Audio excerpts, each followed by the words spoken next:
محترم سامعین،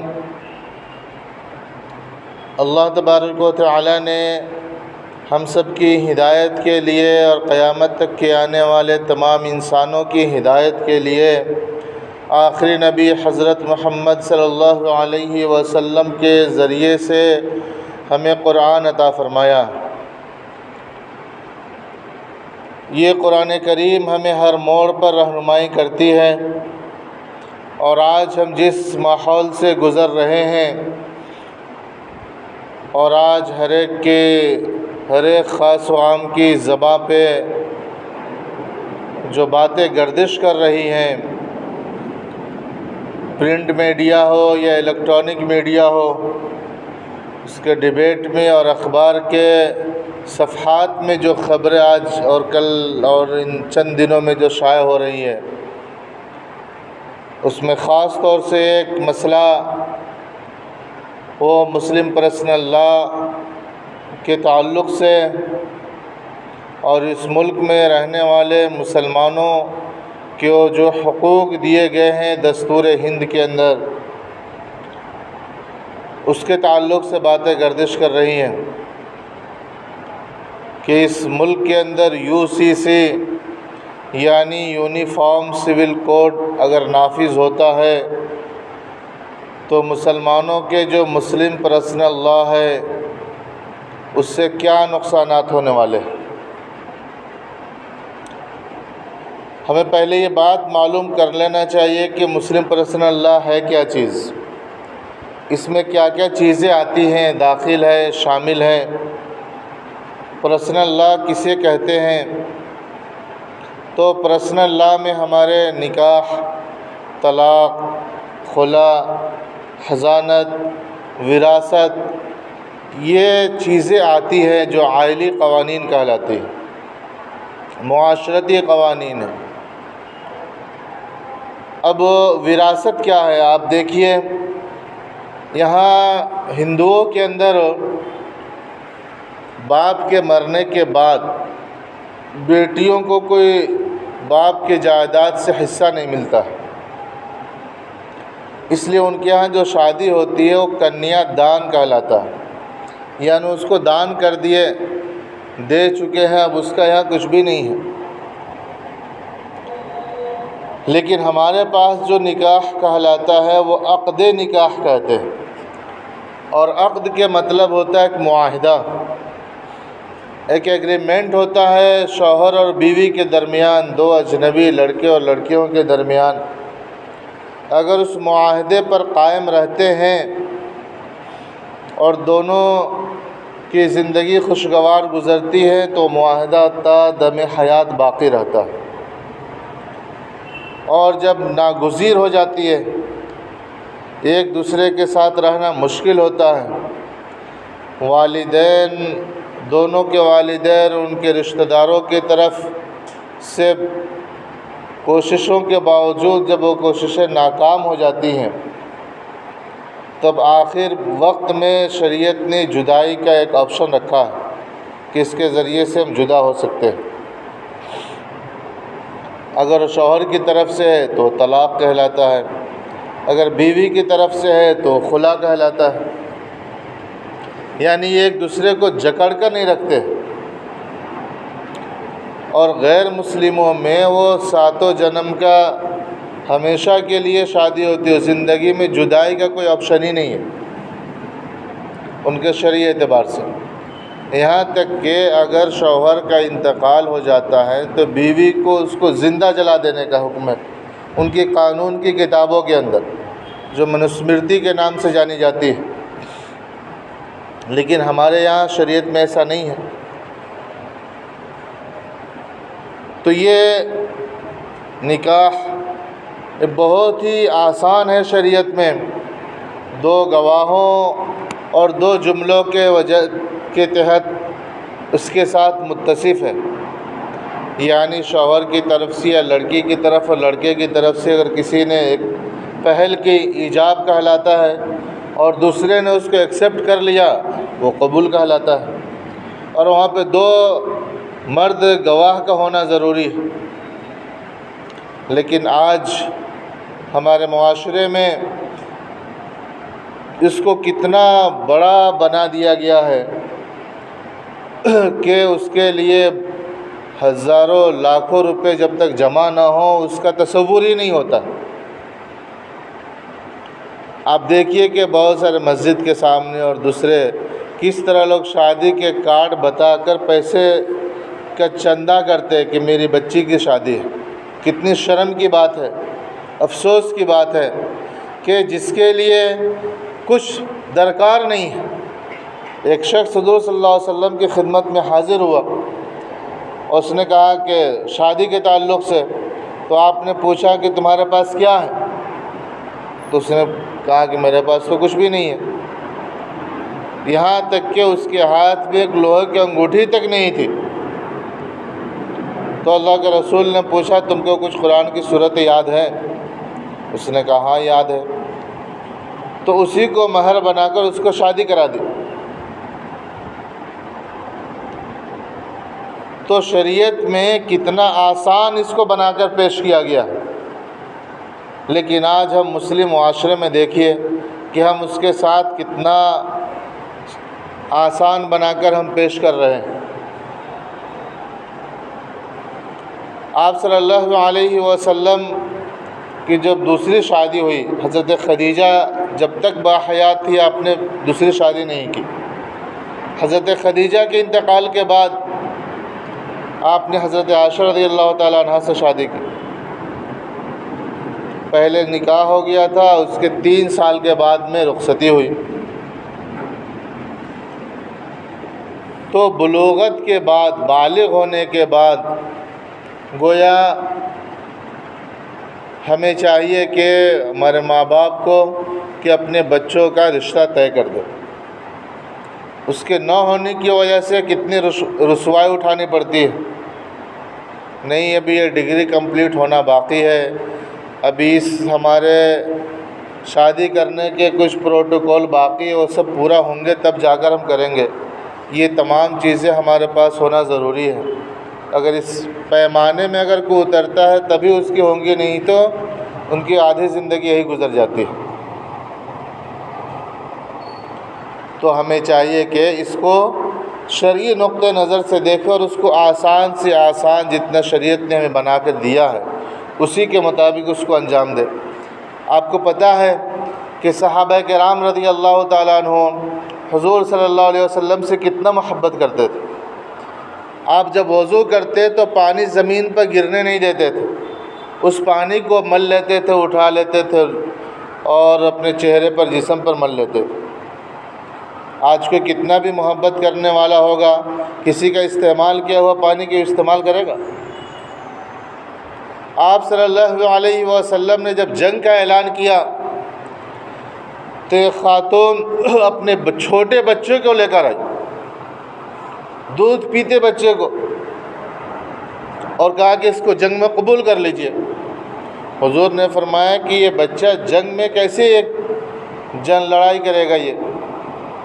تو اس خاتون نے کہا کہ اللہ کے رسول، مجھے معلوم ہے کہ یہ بچہ تلوار نہیں اٹھا سکتا ہے، دشمنوں پہ وار نہیں کر سکتا ہے، لیکن جب دشمنوں کا تیر آپ کی طرف آئے تو میرے بچے کو ڈھال بنا لیجیے کہ وہ تیر آپ کو نہ لگے، میرے بچے کو لگے۔ اس درجہ حضور صلی اللہ علیہ وسلم سے صحابیات کو محبت تھی۔ ایک صحابی حضرت خنسہ رضی اللہ تعالیٰ عنہ، ان کے 4 بیٹے، شوہر، وہ جنگ میں گئے تھے اور سب کے سب شہید ہو گئے۔ جو معلوم کرنے کے لیے آئی تو اس سے کسی نے کہا تمہارا شوہر شہید ہو گیا ہے، تمہارے بیٹا شہید ہو گیا ہے۔ تو انہوں نے پوچھا حضور صلی اللہ علیہ وسلم کیسے ہیں؟ تو بتایا کہ حضور اچھے ہیں۔ تو فرمایا کل مصیبت بعدک ذلل، کہ آپ اگر اچھے ہیں، صحیح سالم ہیں، تو ہمارے لیے تمام مصیبتیں ہیچ ہے، وہ کچھ بھی معنی نہیں رکھتی ہے۔ تب سوچئے جس کے 4 جوان بیٹے شہید ہوئے ہوں، جس کا شوہر شہید ہو گیا، تو اس کی کیا کیفیت ہوتی ہوں گی؟ اس درجے حضور سے گویا صحابہ اور صحابیات کو محبت تھی۔ ایک واقعہ حضرت عبدالرحمن بن عوف رضی اللہ عنہ کا کہ انہوں نے شادی کی، اس کے بعد حضور صلی اللہ علیہ وسلم کی خدمت میں حاضر ہوئے تو حضور نے پوچھا کہ تمہارے اوپر یہ زردی کے نشان کیسے ہیں، یعنی جو پیلا دکھ رہا ہے تمہارے جسم پہ، جو ہلدی کا نشان ہے۔ تو نے فرمایا کہ شادی کر لی ہے۔ تو اس وقت حضور نے فرمایا کہ ولیمہ کرو۔ آپ اس حدیث پہ غور کیجئے، کہ صحابی نے شادی کی اور حضور کو بتانا بھی مناسب نہیں سمجھا اور دعوت نہیں دی۔ اگر دعوت دیے ہوتے اور اپنے شادی کے محفل میں شریک حضور کو کیے ہوتے تو حضور کو پوچھنے کی ضرورت نہیں ہوتی کہ تمہارے اوپر ہلدی کے نشان کیا ہے، اور جب انہوں نے ذکر کیا کہ شادی کی تو اس کے بعد آپ نے فرمایا کہ ولیمہ کرو۔ تو کتنا سادہ اور سمپل نکاح تھا وہ، کہ چند لوگ جمع ہو گئے اور شادی ہو گئی۔ لیکن آج ہمارے پاس اس کو کس طرح بنا کر پیش کیا جاتا ہے؟ رشتہ داروں میں اگر کسی کو غلطی سے اگر بھول بھی گئے تو کس طرح ہمارے ان کے ساتھ رویہ ہوتا ہے اور ہم کس طرح پیش آتے ہیں۔ دوست احباب، تو یہ ہم نے بہت مشکل بنا دیا۔ یہ ہمارے جو پرسنل چیزیں ہیں، ہم شریعت کے پابند ہیں، ہم یہ اتنا کوشش کرتے ہیں کہ ہم شریعت پر چلیں، تو اپنی زندگی میں بھی اس کو لائیں، پورے جس طرح ہمیں بتایا گیا کہ پورے کے پورے اس میں داخل ہو جاؤ۔ یا ایھا الذین آمنوا ادخلوا فی السلم کافہ، کہ ایمان والو اسلام کے اندر تم پورے کا پورا داخل ہو جاؤ۔ تو کب ہوں گے؟ صرف نماز پڑھ لینا ہی کافی نہیں ہے، یہ تو فرض ہے ہر حال میں ادا کرنا۔ صحت مند رہے تو بھی نماز ادا کرنا ہے، بیمار ہے تو بھی ادا کرنا ہے۔ کھڑے ہو کر پڑھ سکتے ہیں تو کھڑے ہو کر پڑھنا ہے، بیٹھ کے پڑھے تو بیٹھ کے پڑھنا ہے، معاف نہیں ہے کسی بھی صورت میں۔ لیکن اس کے علاوہ بھی بہت سی چیزیں ہیں جو ہمیں کرنا ہمارے لیے ضروری ہے۔ اللہ تعالیٰ نے قرآن کریم میں فرمایا ان المبذرین کانوا اخوان الشیاطین، کہ فضول خرچی کرنے والے یہ شیطان کے بھائی ہیں۔ اور فضول خرچی شریعت میں کس کو کہتے ہیں؟ جس جگہ پہ جتنا خرچ ہونا چاہیے اس سے بہت بڑھ کر خرچ کیا جاتا ہے، زیادہ خرچ کیا جا رہا تو وہ فضول خرچی کہلاتا ہے۔ اور جہاں جتنا خرچ ہونا چاہیے اتنا خرچ نہیں کیا جائے تو کنجوسی کہلاتا ہے۔ تو ہم کو اللہ کے رسول نے امت وسط بنایا، درمیان بیچ کا، نہ ہم افراد کے شکار ہوتے ہیں نہ تفرید کے ہوتے ہیں، نہ بہت زیادہ اس میں بخالت سے کام لیتے ہیں نہ بہت زیادہ اسراف کرتے ہیں۔ اس لیے حدیث میں آیا ہے کہ شحیح لا يدخل الجنہ، کہ جو بخیل ہے جہاں خرچ کرنا ہے وہاں نہیں کرتا ہے وہ جنت میں داخل نہیں ہوگا۔ تو ہمیں درمیان کا راستہ اختیار کرنا ہے۔ تو ہمیں چاہیے کہ اس پہ تو کوئی پابندی نہیں ہے گورنمنٹ کی طرف سے کہ نہیں تم کو اتنا خرچ کرنا ہے، اس حساب سے کرنا ہے۔ یہ سب تو ہم اپنی طرف سے کر رہے ہیں نا، اور ہم نے بوجھ بنا دیا ہے نکاح کو، اس کے ریکوائرمنٹ اتنے زیادہ کر دیے ہیں کہ یہاں تک کہ بھیک مانگنا پڑتا ہے لوگ۔ تو اس کے لیے ہم کیا کوششیں کر رہے ہیں، ہمارا کیا رویہ ہے، ہمیں کیا تبدیلی آنا چاہیے ہمارے اندر۔ اسی طرح طلاق کا مسئلہ ہے کہ اس کو شریعت اللہ کے رسول صلی اللہ علیہ وسلم نے فرمایا ابغض الحلال الی اللہ الطلاق، کہ شریعت کے اندر تمام جائز حلال چیزوں میں سب سے زیادہ ناپسندیدہ وہ طلاق ہے۔ اس کے پروسیس بتائے گئے کہ اگر ہمارے یعنی جو میاں بیوی کے اندر، شوہر اور بیوی کے اندر کچھ اختلاف ہو جائے کسی بات پر تو اس کو افہام و تفہیم سے ان کو سمجھایا جائے، بتایا جائے، ان کی غلط فہمیوں کو دور کیا جائے۔ اگر کچھ خرابیاں ہیں تو اس کو دور کرنے کی کوشش کی جائے، ایک دوسرے کو سمجھے اور اپنی زندگی کو آگے بڑھائے، اس کے لیے خاندان کے گھر کے افراد آگے بڑھیں۔ حکم من اہلی و حکم من اہلیہا، اللہ تعالیٰ نے فرمایا کہ دو فیصلہ کرنے والے، لڑکی والے کی طرف سے لڑکے والے کی طرف سے کچھ سمجھدار قسم کے لوگ جمع ہوں اور صلح کی کوششیں کریں۔ بالکل آخری درجے میں زندگی گزارا ہونے کی کوئی چانس ہی نہیں ہے، تو آخری درجے میں رکھا گیا ہے، تمام تر کوششیں ناکام ثابت ہوئی تو فرمایا کہ اب جدائی اختیار کر لیا جائے۔ تو اس کے بعد ہمیں چاہیے کہ معمولی باتوں پہ ہم اپنے انا کے لیے جھکنا نہیں چاہتے کہ نہیں ہماری ناک کٹ جائے گی، ہم تو لڑکے والے ہیں، ہم کیوں اس بات کو تسلیم کر لیں۔